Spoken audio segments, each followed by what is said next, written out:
인생의 변화를 이끌어줄 좋은 책과 함께하는 부자 수업, 책, 요리. 오늘의 책, 요리의 제목은 거절당한 순간 영업은 시작된다. 엘머 레터만 지음, 유광선 옮김입니다. 지은이 엘머 레터만을 소개하겠습니다. 포브스가 선정한 세계 10대 세일즈맨 중 한 사람이다. 보험업계에 뛰어들어 2년 6개월 만에 천여 건의 단체 보험 계약을 이루어낸 미국의 전설적인 보험왕이다. 단체 보험이 태동할 시기에 탁월한 재능을 발휘한 보험 판매의 독보적인 인물이다. 그의 영업 노하우는 미국의 세일즈 마케팅 연구소가 영업 프로그램으로 만들어 수많은 세일즈맨들에게 전수했으며, 지금 이 책은 2천만 부라는 경이적인 판매 기록을 세운 영업의 교과서라고 할 수 있다. 목자입니다. 제1장 고객을 뜨겁게 달궈야 한다. 제2장 고객이 즐거우면 성과도 오른다. 제3장 적을 친구로 만들어라. 제4장 거목을 위해 작은 나무를 심어라. 제5장 고객의 비즈니스를 내 일처럼 여겨라. 제6장 끊기지 않고 연결되게 하라. 제7장 고객의 불만에 변명하지 마라. 제8장 방문 판매가 성패를 가른다. 제9장 경쟁을 피하지 마라. 제10장 세일즈맨은 회사의 소유물이 아니다. 제11장 기회는 순식간에 찾아온다. 제12장 거절은 귀에 담지 마라. 제13장 마무리는 끝이 아니다. 제14장 사후 관리는 새로운 판매 수단이다. 제15장 새로운 것에 시도하는 용기를 가져야 한다. 제16장 시야를 무한대로 넓혀라. 제17장 어떤 도전이든 받아들여라. 오늘은 고객의 비즈니스를 내 일처럼 여겨라. 제5장을 요약, 리뷰합니다. 영업에는 규칙과 원칙이 있다. 실제 영업에서는 유연성을 갖는 것이 매우 중요하다. 영업인이라면 평소에 꾸준히 준비하고 어떤 고객이든 충분히 설명할 준비가 되어 있다. 하지만 상담 계획을 세울 때 시나리오처럼 미리 준비해 둘 필요는 없다. 상대방에 따라 적절히 준비를 바꿔 나가야 하기 때문이다. 영업 준비는 일반적 준비와 구체적인 준비가 있다. 일반적인 준비란 영업인이 자신이 취급하는 상품이나 서비스에 대해 자세하게 전반적인 지식을 갖추고 있는 것이다. 이런 준비는 고객이 물어볼 것으로 예상하는 질문들에 대해 충분히 알고 있음을 의미한다. 이것이 일반적인 준비이다. 구체적인 준비란 고객의 문제를 해결하기 위해 더 훌륭한 정보를 얻어내는 것이다. 고객의 인적사항뿐 아니라 고민거리가 무엇인지도 파악해야 한다.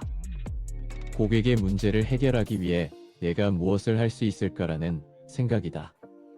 내 해결책이 경쟁자들 것과 비교했을 때 더 뛰어난가 자문하는 것이다. 고객의 고민거리를 알게 되면 비로소 문제를 해결하기 위한 최선의 방법을 찾아낼 수 있다. 이때 어떻게 하면 고객이 내 상품을 사용하게 하느냐가 아니다. 진정한 영업의 기술은 팔고 싶은 것을 파는 것이 아니다. 고객의 고민이 무엇인지, 그리고 그 고민을 해결할 수 있도록 내가 어떤 도움을 줄 수 있느냐이다. 진정한 의미의 영업은 구매자가 원하는 상품을 파는 것이지, 세일즈맨이 팔고 싶은 물건을 팔아넘기는 게 아니다. 구매자가 세일즈맨의 해결책이 납득할 만하다고 생각할 때 세일즈맨은 비로소 팔고자 하는 것을 팔 수 있다. 이 경우 거절이라는 단어는 아예 사라져버린다. 시간과 노력을 쏟아부었는데도 가시적인 성과가 좀처럼 나지 않을 때 세일즈맨은 다음 시도를 하기도 전에 어차피 불발로 끝날 것이라고 단정하게 된다. 단정과 함께 실망은 커지고 마음의 문도 닫혀버린다.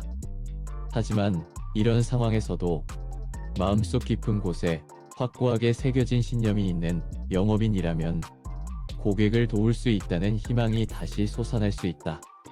영업인은 고객이 요구하는 것을 통해 다가가야 한다. 영업인은 고객의 문제에 대해 충분히 관심을 기울인 다음 팔려고 하는 상품이 고객에게 어떤 혜택이 돌아가는지 확인해야 한다.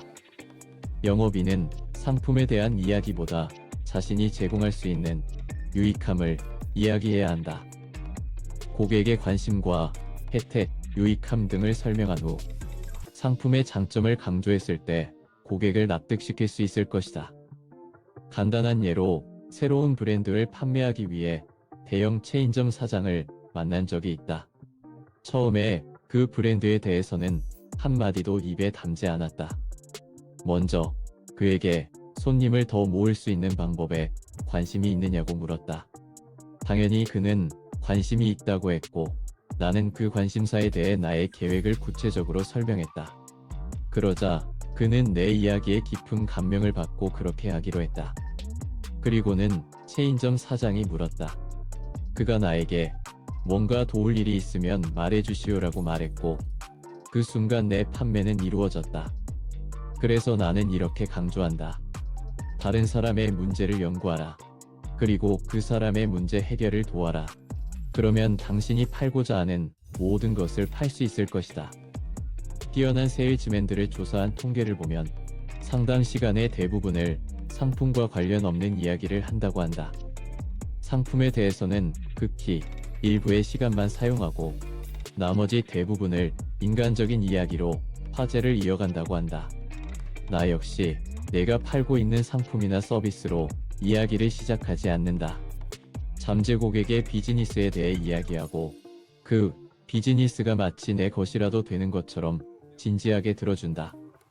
그리고 그 비즈니스와 관련해 내가 알고 있는 모든 정보와 지식을 전해주거나 연결해준다.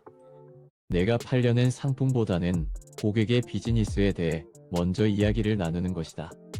내가 무관심해도 될 만한 고객의 비즈니스 이야기는 없다. 그러다 보면 어느 시점이 되면 자연스레 내 상품에 관한 이야기로 화제가 옮겨간다. 판매를 위해 마련된 상담이라 해도 반드시 상품에 관한 이야기만 화제로 삼을 필요는 없다는 것을 기억해야 한다. 영업 상담의 지침 1.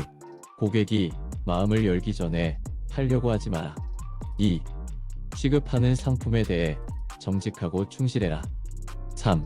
줄 수 없는 것을 약속하지 마라. 고객의 불만을 사느니 판매에 실패하는 것이 낫다. 4. 경쟁을 이해하고 경쟁의 가치를 인정한다. 경쟁 때문에 판매가 이루어지지 않을 수 있지만 경쟁이 판매를 막지는 않는다. 5. 판매의 모든 것은 고객 문제의 해결에 어떤 도움을 줄 수 있는지의 관점에서 접근하라. 6. 경우에 따라 질문에 명쾌하게 대답할 수 없을 때에는 모른다고 인정하라. 7. 고객의 거절에 낙담하지 마라. 거절당한 순간 영업은 시작된다. 오늘은 여기까지 하겠습니다. 오늘 작은 영감이 있으셨다면 구독 부탁드립니다.